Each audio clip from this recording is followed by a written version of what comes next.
Hey campers, sometimes you try to take things kind of light and easy, and one favorite thing for a lot of people is cereal in the morning. I pack cereal in my baggies separate.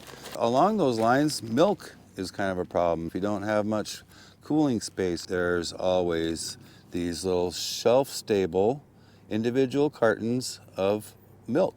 They're ultra pasteurized. I don't know what all they do to them to make them shelf stable, but they can sit at room temperature. Once you open it though, you have to use it within 7 days and keep it cold. But you know, for a single serving of milk, and I mean that's pretty cool. This really works well for people who love cereal. And I think that's what I'm gonna have this morning. No big grand breakfast today. I'm just gonna pour myself some cereal. Gotta be the easiest recipe I ever did, huh? And got my milk. These individual milks, they are the way to go for taking camping. Now I got milk. See you later.